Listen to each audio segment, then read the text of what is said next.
Test 1 2 3. Test 1 2 3. 1 2 3. For you, Rocky, in the booth.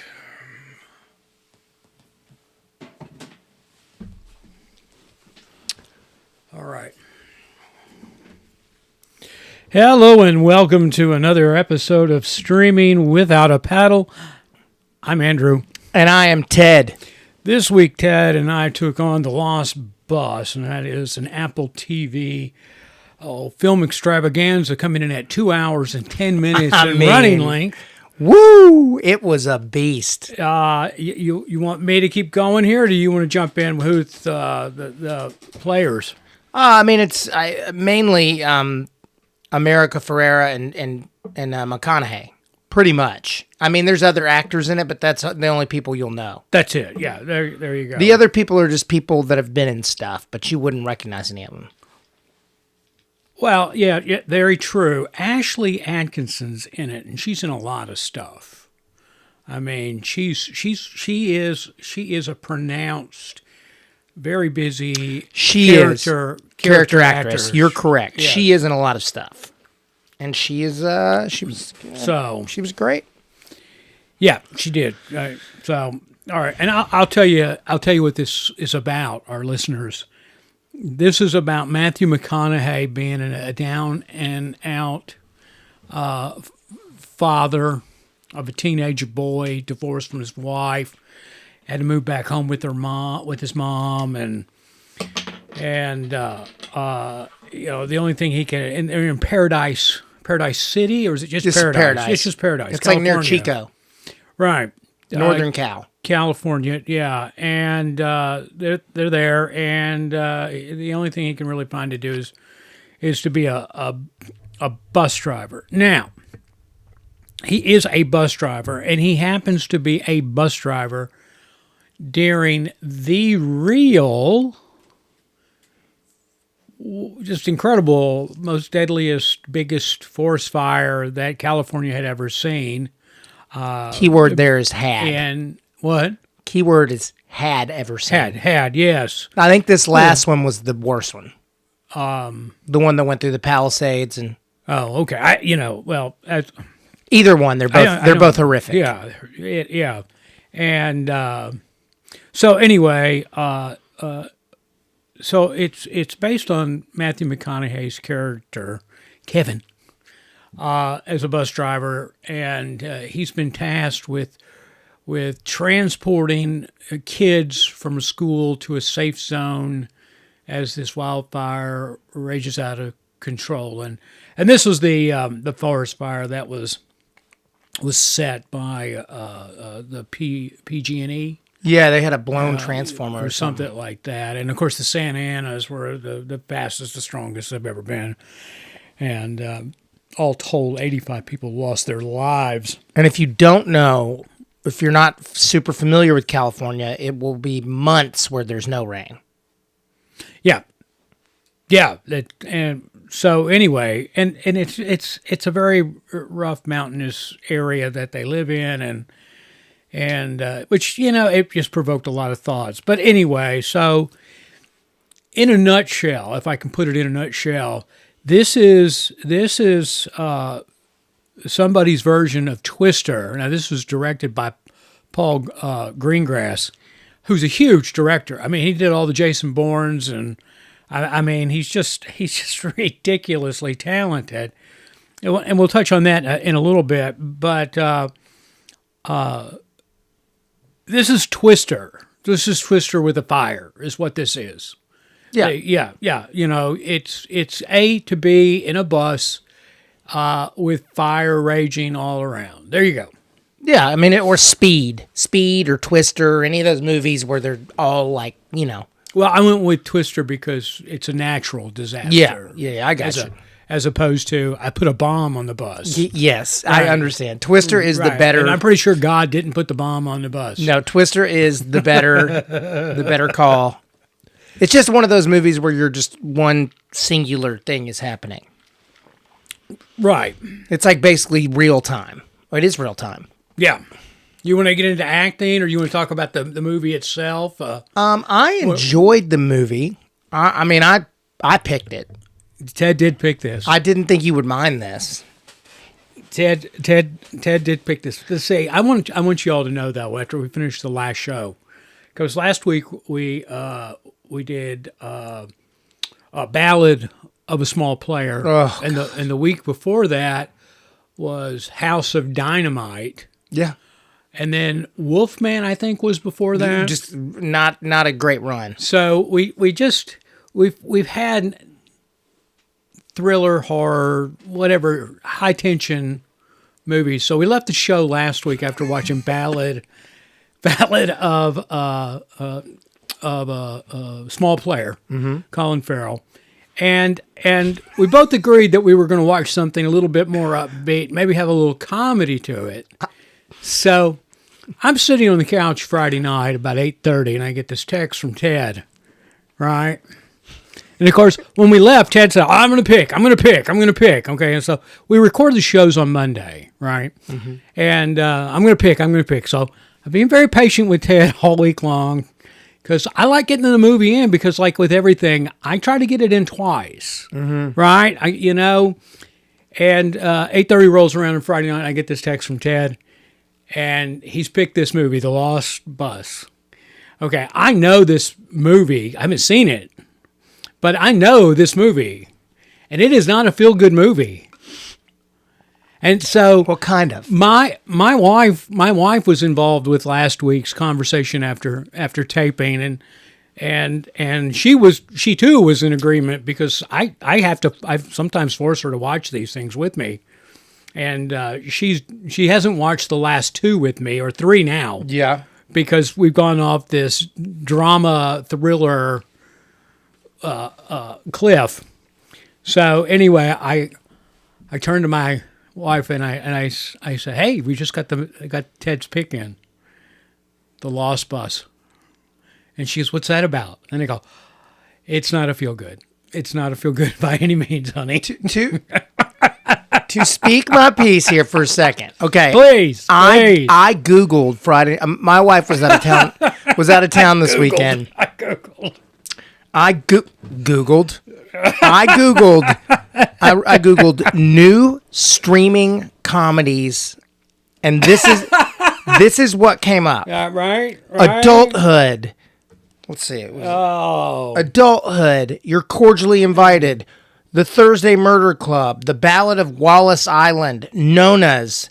Kinda Pregnant. Medea's Destination Wedding. The Little Secret. Dear Santa. Now, I don't know if everyone's taken notice, but you know what Hollywood is not making right now? Comedies. Okay, now that Ted's had his piece, so what I've tried to do here, and our producer, is we've tried to make this really easy, because I use this term very loosely. We have staff. I looked at your list. We have staff that compiles a list of these movies, and we're 4 months.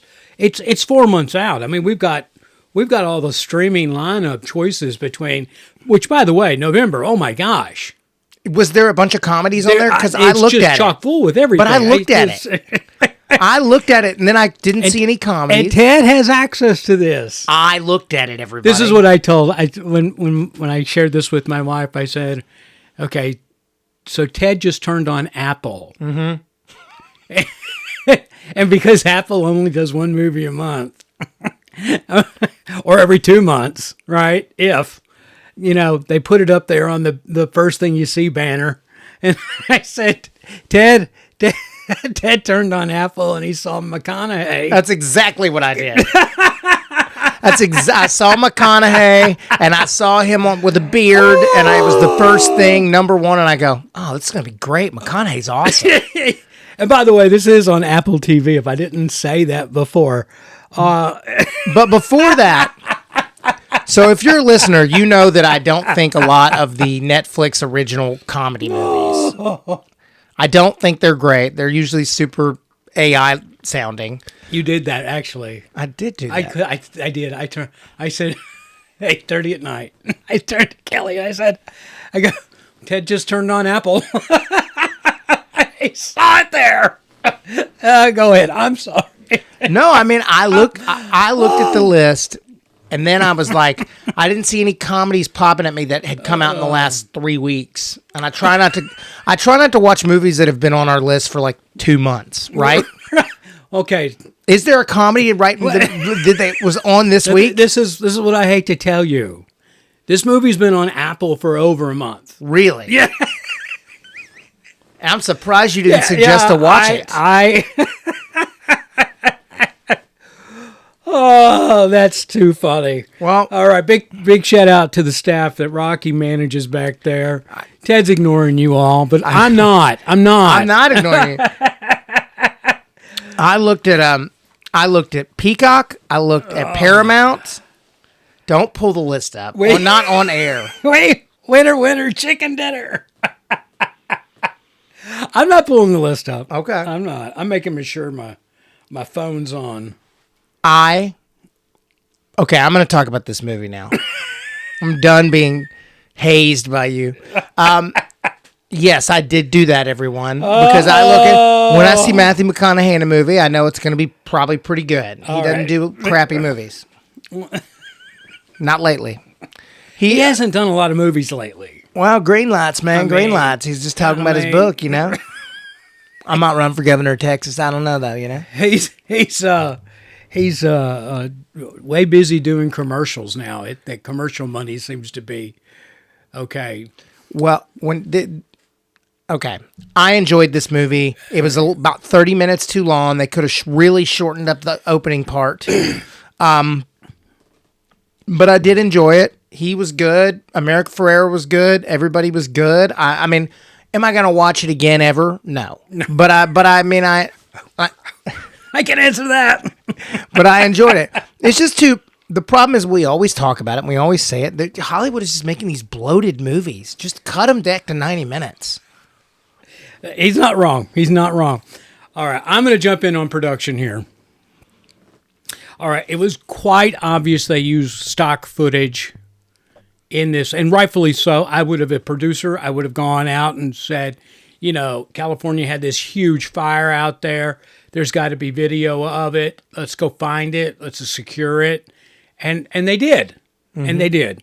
And so they used that as a lot of transitions and stuff. Now, I am curious to know, and I get it. I know there were scenes where they had themselves controlled fires, like the time that they parked the bus out of fear of the storm, and we have 15 minutes of sitting on the bus with Matthew McConaughey trying to figure out the next move while America Ferrera is freaking out.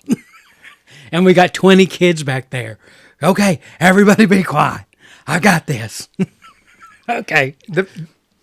Keep going. I have a very funny... There's one line that I thought was really ridiculous and funny. Go ahead. So anyway, I realized that there was a set there. They had created the fires outside of the bus because McConaughey gets out and starts beating the little fires with his jacket, and America Ferrera is, which this to me is just absolutely stupid, but she's using the school bus fire extinguisher. It was funny. No, it was pathetic is what it was. So anyway, and he took his shirt off and cut it up so the kids could wear it for masks. So anyway, all right, I'm going to take that scene. Okay, here's the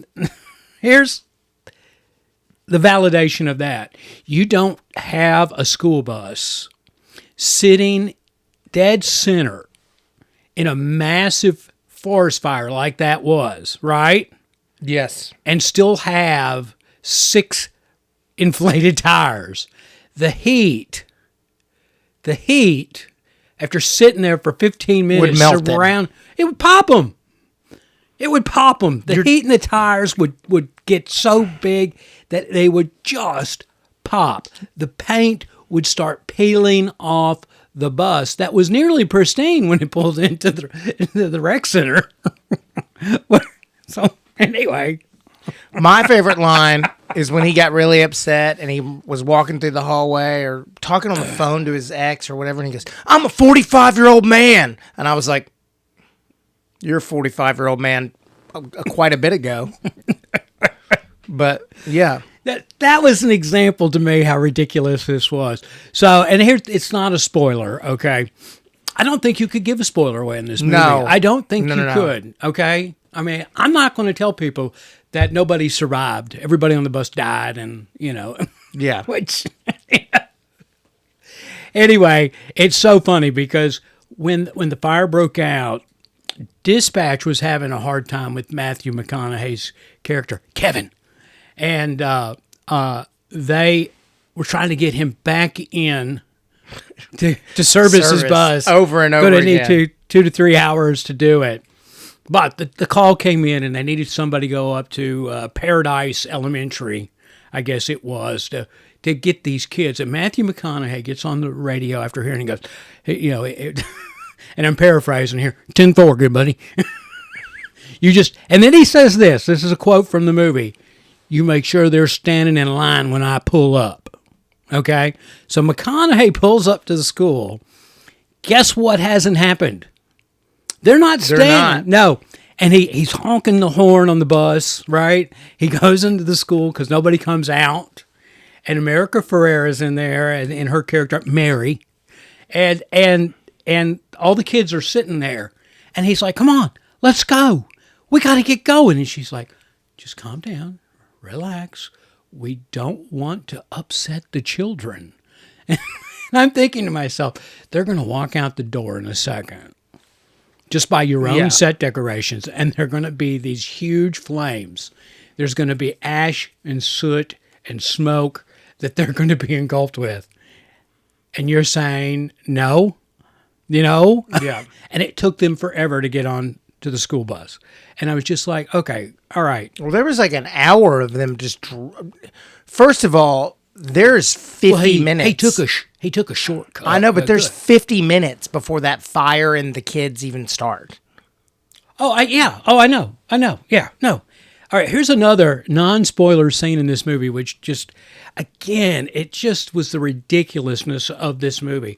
So they're sitting in traffic, right? Because everybody's trying to flee this particular area. The roads are packed, and McConaughey's behind the wheel there, and he sees the intersection just ahead that's causing this backup. And so he tells Mary to take the wheel. And of course, here we go again. Not a lot of confidence with Mary. Fighting him on taking the wheel of the school bus. But McConaughey goes down there, and there's a cop there at that intersection who's trying to direct traffic. And he tells McConaughey, Kevin, to get back on his bus. Get back in your car or vehicle, whatever he said. Anyway, McConaughey doesn't do it, okay? In a matter, and they're sitting in this traffic for 5 minutes of the movie. And then McConaughey goes down there and he sorts out the intersection in about 4 seconds. You stop, you go, you stop, you go, you stop. The bus pulls up into the intersection. He jumps on the door and they go. They played it like there's so many inept people. And I'm not disagreeing because I really think there are these days. But they really played that big. I mean, they kind of played the fire chief as being inept. The commander. They played the PG&E guys as being morons. The only one who didn't come across, besides McConaughey's character, was Ashley Atkins, Ruby. I mean, bless her heart. She's the bus dispatcher, and she's got a job to do, right? She's stuck in a building. She doesn't see what's going on outside. But anyway, I thought that was hysterical, and there were so many scenes like that in this movie. That's wrong. I can't. Because there weren't really a lot of scenes in this movie. There were a lot of long scenes in this movie. I can't wait to hear your score. Because Can we be honest, though, Ted? Sure. Can we? I mean, I just pointed out two things. Two things in this movie that were just, it was ludicrous. I mean, there was some silly stuff. we had 4 minutes of America Ferrera's character, Mary, resisting getting the kids on the bus to begin with. And then we had 15 minutes of them sitting in the middle of a forest fire, taking this forest fire out with a fire extinguisher. And a Carhartt jacket. And just let them go. That's okay. Matthew's got it. He's going to beat the shit out of this fire. Hold on, people. Boom. I mean, I did not dislike it like this. He was the master of traffic control, too. I mean, seriously. He had that bottleneck cleaned up like that. He did. Oh. So, anyway. All right. Tell you what. All right. The acting, it was good for what they had. Yeah. You know, and I want to say this, too.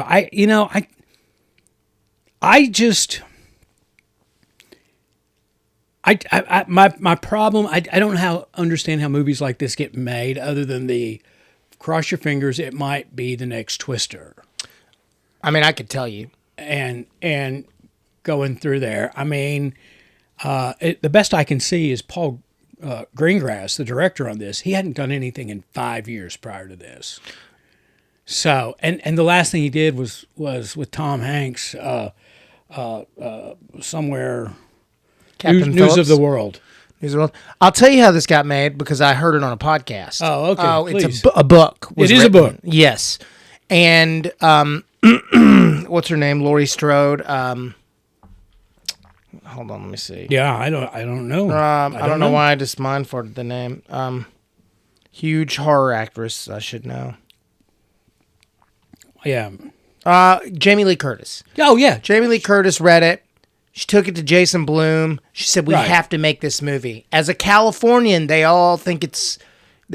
She was like, I'm a Californian. I want to make this movie. Right. And she took it to Jason Blum, and he was like, okay. And she was like, oh, McConaughey wants to do it. Right. America Ferrera would like to do it because it seems like Oscar bait. You know, this tragic California I fire. understand, but I think, if you're reading the script and your character is fighting Matthew McConaughey for 4 minutes about loading the kids up on a bus to get them out of harm's way, I'm not thinking... I'm just telling you what it... Okay, no. That's, and was this Jamie Lee Curtis's interview? She Okay. produced it. Yeah, I know. Yeah, the big hitters, Jason. Yeah, that's another reason I'm so shocked about it. I mean, they had some big names behind this, not just in it, but behind it. And I don't hold myself out as a great script reader, but I mean, seriously, if I'm sitting there reading this script and I'm doing a page count of how long they're sitting in that bus in the middle of that forest fire trying to figure out what their next move is, I'm saying to myself, I've got a 15-minute scene of them sitting in a bus with fires raging around them, and they're going to drive out of it? Yeah. So, all right. Okay. I just know why they did it. I mean, that's why they did it. Oh, sure. They all thought it'd be some... And honestly, I'm looking at IMDb, and the exact score I'm going to give it is what most people gave it. Oh, okay. All right.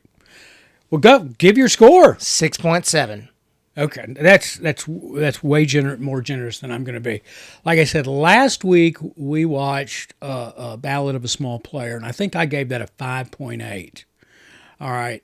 I thought that movie was better than this movie. There's no way. Oh yeah, there's a big way. I mean, at least it's not much better. But yeah, I mean, it's I not thought a question. Ballad of a Small Player, with those actors who were really good actors, it was just a complete and utter waste of those people's time and talent. And I thought it was awful. I mean, I want to be entertained. I don't care if the script's good if I'm entertained. This was entertaining to you. Yeah, I enjoyed watching a dude drive a bus through a forest fire. If for nothing else, then for the last 10 minutes. For an hour and 45 minutes, he drives a bus through a forest fire. Well, if this movie were 85 minutes, you would have liked it. More than I do now. I mean, right. Yeah, you're not wrong. Maybe, did you notice something else? They're starting to make less TV shows and more of these straight to network movies. You know why? I heard this because the pendulum's swinging back and people are like, I'm not investing 6 years of my life in Stranger Things. Okay. And they're like, but I will invest 2 hours of my time. And my thoughts on this movie haven't changed since I watched this Sunday, right? Not one bit. Now, I might be a little bit more animated because I heard today that Hulu picked up a second season of Chad Powers. What? Yeah, I know, right? What? Oh my God. I don't understand how that is a perfect example of a show that should have one season. They're calling it a hit. Well, I don't. What's a hit? Look, Paige and I, when we had the stomach flu, we watched like 6 episodes of it. And I'm like, fine. It's fine. I was entertained because I was like laying there vomiting and everything. But like, and I like Glenn Powell. You know, I like Glenn Powell. But I just don't see how this show could have a second season. Oh, I don't either. Like they're at the end of their football season, at the end of the first season. Are we really going to do that? I don't understand. I'm blown away by that very fact.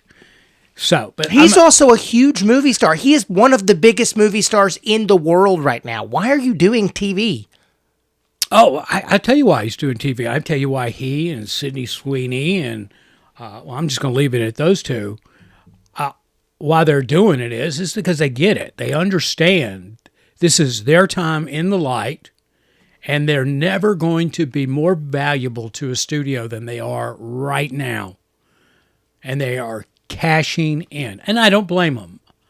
I don't blame them. Who I blame are the studio people saying, their brand is so diluted now that your product going out there will carry no weight with them acting in it because it's nothing special.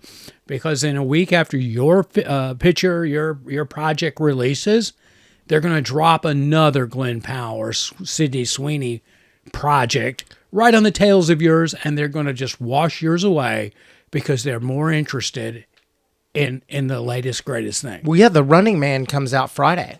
Right, I know. And I cannot wait to see that movie. So, anyway, all right, I didn't give my score. I gave Ballad of a Small Player, I believe, a 5.8, maybe a 5.7. I'm going to give this movie a 5.4. I will never watch it again. You know, it was funny because watching this movie,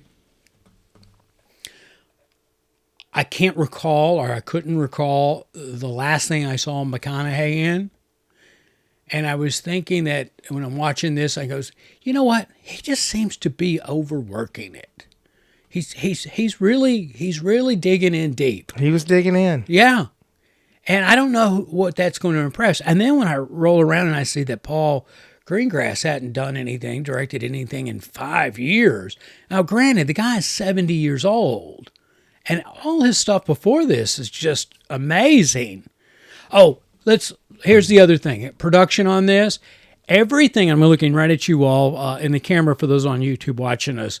Everything in this movie is shot at a distance of 3 feet or closer.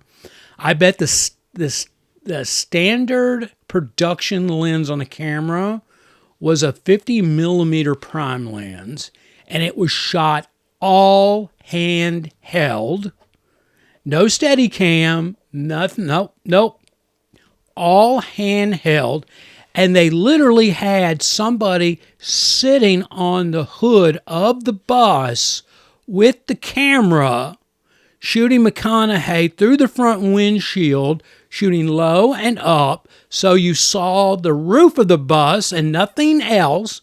And of course, he's right there, and then the background's all fuzzy because they're using a prime lens on it, and they open anyway. And they're just shaking the camera around. The bus probably wasn't, it was stationary. I mean, but everything was handheld, and it was so irritating. I know you do it for dramatic effect, but every once in a while, damn, put it on sticks. Give us a visual break from all this shaking and jiving. You should see what they use now. I mean, that was so overkill. I mean, I thought I was gonna. They have to give warnings now at movies when there's flashing lights that could possibly cause a seizure for those light sensitive people. Okay. I had to constantly rub my eyes and look away because I was getting a headache. Seriously, I'm not making this up. I believe you. This is not comic relief right now. You better find us a comic relief for the next movie. I was getting a headache just because of the way they shot this movie. All handheld. It was just, I mean, it was all over. Oh, look, they got like both McConaughey's eyes in it, but no forehead. You know? I mean, it was bad. It was bad. All right. I'm a 5-4 on this. I'm gonna don't waste your time, Apple. This was not good. Sorry, it just wasn't. We haven't really watched. If I were to bet and go back and listen to every episode, we have disliked more movies than we've liked this year. There hadn't been a lot of standouts. I mean, especially in this genre. In these thriller genre. I got Ballad of a Small Player. I mean, it's an art film. And this guy tried to pull a little Wes Anderson in it and Terry Gilliam, and I get it. I mean, if you know a film, you know film, but this is not an art film.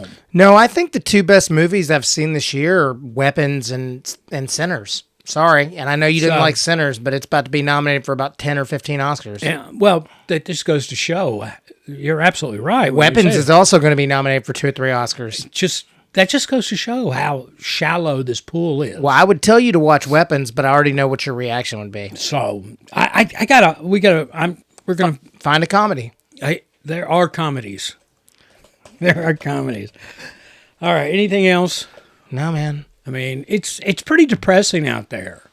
Pretty cold. I mean, in the world? No, well, in the movie choices that are out. I mean, this is not quality stuff. I mean, I'm seriously, I think I'm going to go find some foreign films. And I mean, matter of fact, I saw a trailer today for one, The Hunt. Comes out in November or December, whatever. But it's a foreign film, and I mean the trailer. Of course, it's a thriller, it's a drama thriller, and oh my God, I was riveted by the trailer. So we'll try to do that, and that way we can compare it to all these thrillers that we've been watching lately. Kudos to the foreigners, maybe. We'll have to see. All right, there we go. There we are. That's. Again, it's called The Lost Bus. It's on Apple TV. It's 2 hours and 10 minutes. Ted, you were what? A 60? I think I said 6'6" or 6'7". Okay. All right. I was a 5'4". All right. As always, thanks everybody for being listeners and viewers of the show on whatever platform you watch it on. We really appreciate it. And tell your friends, obviously, to tune in. We'd love to have them here. Our door is open. And until next week, I'm Andrew. And I'm Ted.